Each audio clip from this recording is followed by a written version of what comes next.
Terima kasih Anda masih bergabung sama kami. Pemirsa, sebelum saya lanjutkan perbincangan bersama Mbak Rita Effendi, Investment Consultant, Founder Indonesia Investment Education. Kita akan simak terlebih dahulu pergerakan dari IHSG di pukul 9:01 waktu Indonesia bagian Barat. Data selengkapnya, IHSG sejauh ini bergerak menguat 0,06% di level 6.410,190. Sementara itu pergerakan top gainers sejauh ini ada Inet, kemudian ada Cuan, DSSA, Bull, dan juga Kija. Sementara itu 5 saham yang masuk dalam jajaran top losers ada Airgas, kemudian juga ada Energi, Emas, JAST, dan juga ESA. Pergerakan sektoral, sektor transportasi melemah signifikan dengan pelemahan 0,95%, kemudian basic industries yang melemah 0,31% dan sektor keuangan yang melemah 0,08%. Dan sektor properti menguat signifikan 1,18%, disusul oleh sektor cyclical yang menguat 0,57%. Dan berikutnya pemirsa adalah kita ke pembukaan dari bursa-bursa utama Asia di pagi hari ini pemirsa. Dapat Anda saksikan di layar televisi untuk bursa-bursa utama Asia. Ya, untuk Nikkei 225 dibuka melemah 0,7% di level 65.795, kemudian STI Singapura dibuka melemah 0,48% di level 5.694, Kospi Korea menguat 1,6% di level 6.917, dan Hang Seng Hong Kong dibuka menguat 0,56% di level 25.652. Dan berikutnya adalah saham-saham pilihan yang direkomendasikan pagi hari ini oleh Mbak Rita. Di antaranya adalah ada MAPA dengan support di 640, resistensi di 730 dengan rekomendasi buy. ICBP dengan support di 7450 dan resistensi 8550. Dan DSNG dengan support di 1400 dengan resistance di 1560. Seluruh saham direkomendasikan buy di pagi hari ini. Baik, kita lanjutkan perbincangan bersama Mbak Rita. Mbak Rita, kita ke saham-saham yang Anda rekomendasikan di pagi hari ini, silakan. Oke, untuk MAPA memang terjadi bullish konsolidasi dan kelihatan candle kemarin menguat dengan kenaikan volume. Jadi rally itu terbuka jika breakout terkonfirmasi. Di mana pagi ini kalau kita lihat udah dibuka dengan plus 1,48% di 685. Memang breakoutnya itu 680. Jadi untuk klien yang ingin membeli buy on weakness bisa dilakukan di area 650 hingga 660. Tapi kalau mau tunggu breakout 680 breakout dengan target 705 dan 730, stop loss 640 dan 625. Baik, dan setelah oke, untuk MAPA sendiri kalau kita lihat untuk target investasinya menengah ke panjang atau pendek saja Mbak Rita? Untuk MAPA karena ini saham, retail biasanya untuk menengah juga bisa, untuk Mhm, trading juga ini cocok sih karena dia retail itu biasa nggak terlalu bergerak secara volatile ya. Jadi, mhm. dan biasa dalam kondisi yang agak kurang, nyaman biasanya sih saham-saham retail dan consumer itu menjadi pilihan untuk hiding ya. Oke, baik. Dari MAPA kita bergerak ke ICBP seperti apa? ICBP kemarin sempat breakout di 7775 dan candlenya juga ijo ditambah kenaikan volume dan selama dia bertahan di atas, area breakout tersebut maka potensi banget untuk ICBP lanjut menuju 8.000 dan 8550. Dan kalau untuk ingin yang nunggu breakout, tunggu di 8.000 break baru masuk atau mau buy on weakness di 7650 hingga 7775. Target 8250 dan 8550, stop loss-nya 7450 dan 72 untuk ICBP. Oke, ICBP menengah ke panjang juga menarik ya. Kalau jangka Iya, pendek benar. seperti apa untuk ICBP? Bukan saham yang tepat untuk ditradingkan atau seperti apa?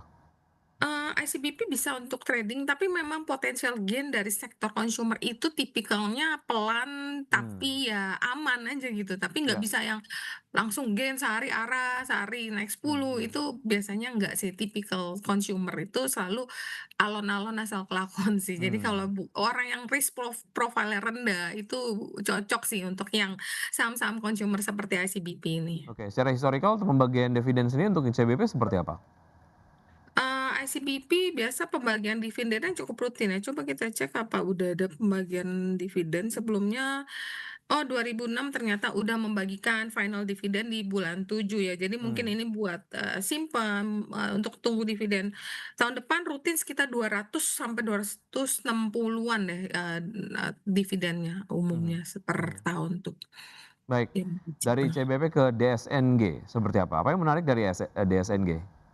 DSNG ini adalah, saham yang terkait dengan, CPO ya. Kalau kita lihat ini, cuaca ini panas banget, ini terkait dengan super El Nino atau orang sebut El Nino Godzilla nih, bener-bener panas banget. Mmm, Nah, itu membuat harga, komoditas CPO tuh naik.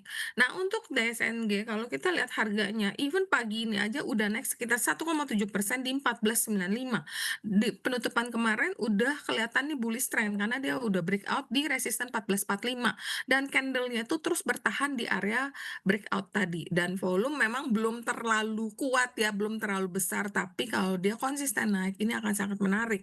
Buat teman-teman yang ingin buy on breakout itu di 15,25 tapi mau buy on weakness 14,20 hingga 14,45, targetnya 15,25 hingga 15,60, stop loss-nya 14 dan 13,30. oke, saham-saham yang direkomendasikan pagi hari ini ada MAPA, kemudian juga ICBP dan juga DSNG. Saya tidak melihat saham-saham, perbankan ataupun mungkin finance, Anda lagi menghindari, sektor ini atau seperti apa? Apa pertimbangannya Mbak Rita? Emang untuk saham-saham, banking itu aku kurang begitu Mmm, suka ya dengan kondisi, ada rupiah yang terus, masih melemah mmm, dan makroekonomi yang belum terlalu kuat ditambah, faktor global yang juga sangat, volatile ya. Jadi kayak tapi kalau memang buat investor yang jangka panjang sih cocok-cocok aja, tapi saya mmm, nggak melihat potensi gain yang cukup besar, ditambah mungkin kalau kita lihat 1, 2 hari ini ada berita yang kurang positif ya dari, Bank Mandiri, tapi kalau memang mau buy on weakness ya boleh aja, karena itu kan lebih ke mmm. sentimen ya, nggak mengubah fundamental bank itu sendiri. Oke, baik, untuk investor yang menerapkan strategi dollar cost averaging untuk kemudian, dan juga memasukkan saham-saham berbasis, finance untuk dapat dikoleksi, ya ini sih masuk-masuk aja ya. Tentu saja, untuk strategi investasi, DCA tentu saja ini untuk term investasi menengah ke panjang ya. Benar Menurut Anda benar. seperti apa? Tentunya menyikapi, dinamika terkait dengan volatilitas rupiah dan juga apa yang kemudian, terjadi di domestik.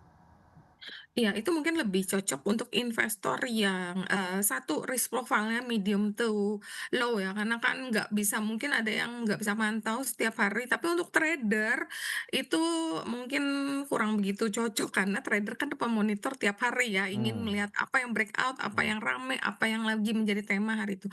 Tapi untuk investor yang medium to long ini sangat, udah sering terjadi kebukti kalau memang, makro kita membaik atau ekonomi kita rebound dengan membaik, rupiah kita menguat, ini saham-saham yang fundamental kuat seperti banking, mmm, even consumer juga akan naik kenceng, ditambah kita juga akan rutin kan dapat dividennya kan. Jadi oke. dari potensial gain dari saham juga dapat gain dari dividen. Saham-saham yang cukup sensitif terhadap nilai tukar rupiah, terhadap dolar Amerika Serikat seperti sektor, apa namanya, obat-obatan gitu misalnya yang memang, Mhm. banyak kemudian melakukan importasi untuk bahan baku produk-produk, mereka. Bagaimana Anda merekomendasikan saham-saham berbasis ini?